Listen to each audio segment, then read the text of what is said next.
अनन्या तिवारी जी, दिल्ली से। राधे राधे राधे महाराज जी। महाराज जी, आपके चरणों में कोटि कोटि प्रणाम। गुरुजी, मैं आपको रोज सुनती हूँ, राधा नाम भी जप करती हूँ। गुरुजी, मेरा प्रश्न थोड़ा सा संसारिक है।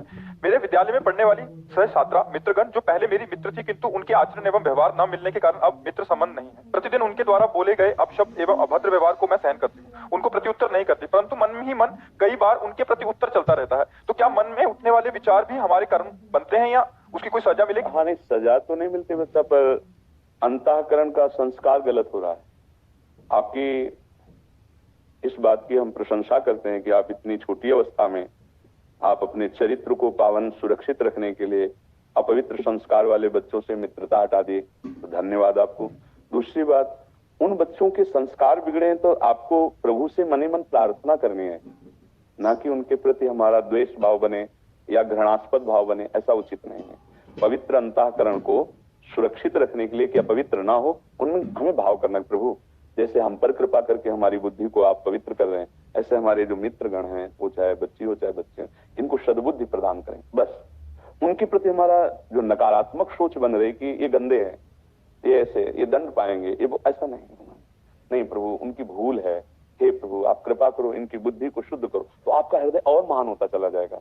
अब जैसे हम नकारात्मक सोच कर रहे हैं तो उसका दंड तो नहीं मिलेगा, पर हमारे मन की आदत गलत होती जा रही ना, वो फिर किसी अच्छे पुरुष में भी दोष देखने लगेगा, वो अपने पूज्य जनों के प्रति भी नकारात्मक सोच, उसकी गलत आदत बन रही ना नकारात्मक सोच की, तो वो खतरनाक हो जाएगी। आज कोई क्रिया नहीं हो रही, नकारात्मक सोच हो रही, कल वो नकारात्मक क्रिया में उतर आएगा, वो अपने अंदर अभिमान का सृजन हो जाएगा, उनमें दोष दर्शन हो जाएगा, और हमारा मन जो पवित्र हो रहा था वो गिरने लगेगा, वो अपवित्र हो जाएगा। इसलिए आप बहुत कृपा है ठाकुर जी की कि आपकी इस अवस्था में बुद्धि पवित्र है, तो आप अपनी बुद्धि को और पवित्र कीजिए। आपको जहां दिखाई दे रहा है गलत आचरण, उनसे मित्रता बिल्कुल नहीं करनी, उनका संग नहीं करना, पर उनके लिए हमें प्रार्थना करनी। प्रभु आप इनकी भी बुद्धि को शुद्ध करें, बस। और हम उनके विषय में, क्योंकि हम अगर उनके विषय में सोचेंगे तो हमारा मन वैसे संस्कारों से युक्त होता जाएगा। हम जिसको सोचते हैं ना, उसका प्रभाव पड़ता है। जैसे अभी हम इमली, नींबू ऐसे खट्टी चीज सोचे तो आंवला, तो हमारे मुंह में पानी आ जाएगा ना, आंवला नहीं है, फिर उसका चिंतन किया तो प्रभाव आने लगेगा ना। ऐसे हर प्रकृति की वस्तु व्यक्ति का प्रभाव है। हम गंदी बातों का चिंतन करेंगे, गंदे लोगों का चिंतन करेंगे, यद्यपि हम गंदा कार्य नहीं कर रहे, पर बात हमारी वहीं पहुंच जाएगी जहां वो है, क्योंकि हमारा चिंतन उनका हो रहा है। अच्छा, गंदे जगह पर हम बैठे हैं, गंदे लोगों के बीच में बैठे हैं, पर हमारा चिंतन अच्छा चल रहा है, तो हमें कोई नहीं बिगाड़ सकता। इसे कहते हैं उत्तम प्रकृति। जो रहीम उत्तम प्रकृति का करी सकत कुसंग, चंदन विष व्यापत नहीं लपटे रहत भुजंग। अब हम अच्छी जगह बैठे हैं और गलत चिंतन कर रहे हैं, गड़बड़ है। हमारा चिंतन गलत हो जाना ही हमारा पतन है। चिंतन गलत हुआ तो क्रिया गलत होने लगेगी आगे चल करके। अभी कंट्रोल हो रहा है, फिर क्योंकि हमारा गलत चिंतन चल रहा है। जैसे हम किसी को नकारात्मक भाव से ही कह रहे हैं कि तू ऐसा ऐसा करता है, और हमारा बार बार चिंतन उसी के प्रति जाता है, तो वो संस्कार द्वेषात्मक हमारे अंदर आ गया, अब वो राग में परिणित हो जाएगा। कुछ दिनों में वही दोष हमको, बात हमारी वहीं पहुंच जाएगी जहां वो है, क्योंकि हमारा चिंतन उनका हो रहा है। अच्छा, गंदे जगह पर हम बैठे हैं, गंदे लोगों के बीच में बैठे हैं, पर हमारा चिंतन अच्छा चल रहा है, तो हमें कोई नहीं बिगाड़ सकता। इसे कहते हैं उत्तम प्रकृति। जो रहीम उत्तम प्रकृति का करी सकत कुसंग, चंदन विष व्यापत नहीं लपटे रहत भुजंग। अब हम अच्छी जगह बैठे हैं और गलत चिंतन कर रहे हैं, गड़बड़ है। हमारा चिंतन गलत हो जाना ही हमारा पतन है। चिंतन गलत हुआ तो क्रिया गलत होने लगेगी आगे चल करके। अभी कंट्रोल हो रहा है, फिर क्योंकि हमारा गलत चिंतन चल रहा है। जैसे हम किसी को नकारात्मक भाव से कह रहे हैं कि तू ऐसा ऐसा करता है, हमारा बार बार चिंतन उसी के प्रति जाता है, तो वो संस्कार द्वेषात्मक हमारे अंदर आ गया, अब वो राग में परिणित हो जाएगा। कुछ दिनों में वही दोष हमको अपने अंदर देखने को मिलेगा। ये प्रकृति का नियम है, इसीलिए मना किया जाता है दूसरे के दोष दर्शन ना करें, दूसरे की निंदा ना करें, दूसरे का अपमान ना करें, नहीं तो वही गलती हमारे से होने लगेगी। समझ रहे बच्चा? यद्यपि हम जैसे किसी के प्रति गलत सोचा, उसका दंड नहीं मिलेगा। कलिकर एक पुनीत प्रतापा, मानस पुण्य होई और नहीं पापा। मानसिक पाप कलयुग में नहीं लगते, लेकिन मानसिक गंदगी करने का स्वभाव तो बन गया। अब मानसिक स्वभाव में जो हमारी बात आ रही वो क्रिया में आ जाएगी। बार बार जब हम, जैसे आपने कहा कि हम यद्यपि दबाने की कोशिश करते हैं, लेकिन जब आप उनका निगेटिव चिंतन करेंगे तो एक दिन आप लड़ जाएंगे पक्का। आप उनको गंदे वचन बोलेंगे पक्का, हमारी स्थिति बिगड़ गई, अब वही दोष आ जाएगा पक्का। इसीलिए ये सिद्धांत की बात कह रहा हूं, ये नीच है, ये दुष्ट है, हमारे मन में बना रहेगा, तो एक दिन हमको लोग नीच और दुष्ट कहने लगेंगे, ऐसे आचरण हो जाएंगे। इसीलिए अगर हमको कोई प्रियजन, कोई अपना कोई ऐसा दिखाई देता है या किसी के द्वारा, तो हम प्रार्थना करें भगवान आप इसकी बुद्धि शुद्ध कर दीजिए, और राधा राधा राधा उसके विषय में ज्यादा हम चिंतन न करें। तो आप जी किशोर शर्मा जी, राधा राधा। राधे राधे महाराज जी। महाराज जी, अंतिम श्वास में भी परमात्मा जी याद रहे, उसका पुरुषार्थ क्या है? निरंतर अभ्यास करना। जो हम अभ्यास करते हैं ना, उसका परिणाम आखिरी बड़ा मंगलमय होता है। इसीलिए सातु दीर्घ काल निरंतर सत्कार सेवितो दृढ़ भूमि, पतंजलि जी ने कहा है कि जो नाम है, जो परमात्मा चिंतन है, वो बहुत काल तक निरंतर आदर सहित अभ्यास करें तो हमारे मन में उसका स्वभाव बन जाता है।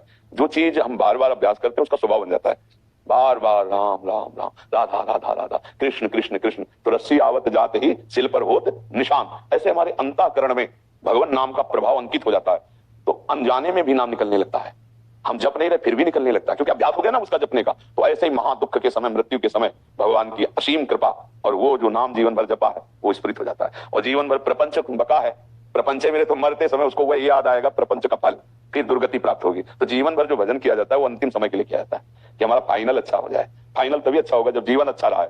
अगर अच्छा जीवन नहीं व्यतीत किया, पाप करते रहे हो ऐसा ऐसा ऐसा, तो फाइनल में आपके वही आएगा चिंतन। वो फोटो खींचने का समय समझो, अगर फोटो खींचने का समय मुंह टेढ़ा कर लिया तो टेढ़ा आएगा ना, तो उस समय जो चिंतन चल रहा है आपका वही होगा।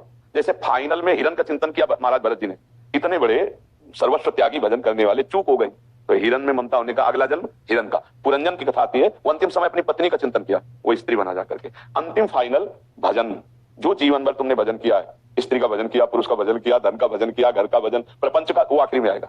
और भगवान का भजन किया तो आखिरी में आएगा।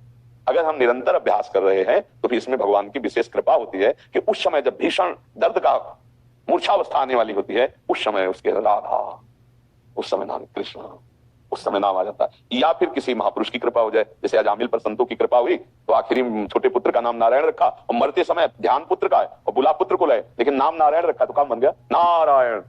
भगवान के पास सदा गए यमदूतों से बचाकर और भगवत प्राप्ति हो गई। तो हम या तो संत कृपा और या निरंतर अभ्यास भी साधु संत की कृपा से होगा। भजन बिना भगवत प्रेमी महात्माओं के संग के थोड़ी होता है। शुरुआत भी उन्हीं से होती है, बचता भी भजन उन्हीं से, पचता भी भजन उन्हीं से। सत्संग के बिना सिद्धि नहीं प्राप्त होती है, क्योंकि साधन में त्रुटियां होने लगेंगी तो अंधा बट्टे और पड़ा चबाए। समझ रहे ना, कि हम करते रहेंगे, हमारे ऐसी गलतियां जो हमारे भजन को छुपाती रहेंगी, उसका प्रभाव, उसका प्रकाश नहीं हो पाएगा। तो हम अभ्यास करें नाम जप का, और सत्संग सुनते रहे और भगवान से प्रार्थना करते रहे कि नाथ अंतिम समय आप कृपा कर देना, आपका नाम याद आ जाए। और कुछ नहीं मांगते, शायद आप हमें दर्शन का अधिकारी ना समझे, दर्शन ना दें, तो इतनी कृपा कर दे कि अंतिम समय हमारे मुख से राधा निकल जाए, कृष्ण निकल जाए, भगवान का नाम निकल जाए, बस फाइनल पक्का हो गया। और हमें पक्का विश्वास है कि अगर आप भगवान से प्रार्थना करेंगे, नाम जप करेंगे, तो अंतिम फाइनल बहुत बढ़िया हो जाएगा। एक कथा में वर्णन की चर्चा में कि राधा बाबा के यहाँ एक जो बूढ़ी माई थी, वो आती थी पास के गांव से, और वो सोहनी लगा जाती थी रोज नियम से। कभी बाबा ने देखा नहीं, बातचीत नहीं की, पर दृष्टि तो चली जाती थी, सेवा कौन कर रहा है पता होता है। हम आपसे बात करें या ना करें, एक एक चीज का पता होता है कि श्री जी को किसने कौन सी सेवा दी, कौन सी सौन श्री जी के पास हुई, कौन श्री जी की कैसे सेवा कर रहा है, ऐसा। पर वो थोड़ी होता है, संसारिक आदमी थोड़ी थी, हाँ धन्यवाद, ये सब कुछ नहीं होता। देख के भी ऐसे। अब 2-3 दिन से वो माता जी नहीं आ रही थी सोनी लगाने। बाबा ने पूछा, वो माई आती थी नहीं आ रही? बोले बाबा वो तो बहुत बीमार है और सुन रहे हैं कि ऐसा लगता है वो चली जाएगी। हाँ चलो, मुझे ले चलो उसके यहाँ।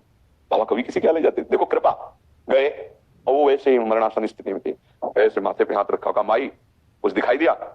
हाँ, सामने प्रिया प्रीतम खड़े हैं, तो कह रहे चलो। बोले ठीक है, चल दिए। शरीर छूटा, प्रिया प्रीतम को प्राप्त हुई। महात्मा की कृपा, भगवत कृपा, ये अंतिम सुधार कर देते हैं, अंतिम सुधार कर देते हैं। तो हमें लगता है यदि हम सत्संग सुने, नाम जप करें, भगवान से प्रार्थना करें, तो जरूर वो कृपा करेंगे। अंतिम समय हम उनका ध्यान करते हुए, उनका नाम लेते हुए शरीर छोड़े, तो निश्चित भगवत प्राप्ति हो जाएगी। पर वो समय हमारे हाथ में नहीं है, वो कभी भी आ सकता है, अचानक आ सकता है। इसलिए हर समय हम राधा राधा राधा ऐसा अभ्यास करते हैं। जी अमित शर्मा जी, अलीगढ़ से। दंडवत महाराज जी। महाराज जी, आपके प्रभाव से इस नीच ने समझा कि लाडली जो कृपा साधे हैं, साधन तो सिर्फ समय का सदुपयोग है। प्रभु बहुत सुंदर। साधन असाधन के त्याग के लिए है, और जो साधन मिला ये भी कृपा से ही मिला है। जो साधन बन रहा है ये भी कृपा से है। जो साधन में तन्मयता है ये भी कृपा ही है। साधन से उदासीन न हो, साधन में तन्मयता, साधन का हमारे हृदय में महत्व इस श्री जी की कृपा से हुआ है ना। वही साधन जब हमारा तन्मय रूप में आता है तो वो कृपा पात्र भगवत साक्षात्कार कर लेता है। एक है साधन अहम कर्ता भाव से होता है, एक है कृपा से होता है। जैसे शब्द निकला आपका कि आपकी कृपा, तो संत कृपा, शास्त्र कृपा, गुरु कृपा, इनकी कृपा से मुझे साधन मार्ग का परिचय मिला और साधन कर रहे हैं। और साधन का फल है कि हमारा अहम गलित होकर आराध्य देव में तन्मयता हो जाए। समझ रहे ना। तो इसको हम अहम में यदि न लें तो यही कृपा है कि हमें साधन करने का सौभाग्य मिला। अगर हम साधन से थोड़ी भी उदासीनता लाते कि कृपा से हमारा काम हो जाएगा, तो हम कृपा को समझा नहीं। महाराज जी, इनका कहना है कि इससे बहुत शांति मिल रही है और संतुष्टि का भी अनुभव हो रहा है, बट यही परेशानी है, हृदय में भारी व्याकुलता या विरह की तीव्रता नहीं हो। साधन साधन से जितना नाम जप करोगे, जितना नाम कीर्तन करोगे, गुण कीर्तन करोगे, गुण श्रवण करोगे, उतना ही हमारे हृदय की पवित्रता बढ़ेगी और पवित्र हृदय में भगवत मिलन की आकांक्षा जागृत होती है, या पवित्र अंतःकरण में ही स्वरूप बोध की मुमुक्षुता जागृत होती है, जिज्ञासा जागृत होती है। मैं मुक्त होना चाहता हूँ इन तीनों शरीरों से, मैं तत्वबोध प्राप्त करना चाहता हूँ, ये या मैं भगवत साक्षात्कार करना चाहता हूँ। साधन पर महत्व रखे, आश्रय आराध्य देव का, कृपा आराध्य देव की, पर साधन ही हमारा साध्य है, ये बात समझना है। हम राधा राधा राधा जप रहे हैं, ये कृपा है और यही हमारा साध्य है। सिद्ध होने के बाद क्या होता है? यही तो होता है अपने आराध्य देव में तन्मय, वही हम तन्मयता वर्तमान में साधन के बल से कर रहे हैं। तो साधन बल क्या है? कृपा। हमें नाम मिला, हमें मार्ग मिला, हमें भगवत चर्चा श्रवण करने को मिली, हमें पता चला हम कौन है, हमारा क्या उद्देश्य है, हम यहाँ किस लिए आए हैं, सत्संग में इन्हीं का तो समाधान होता है। तो ये सब कृपा है, ये सब कृपा से है। कहीं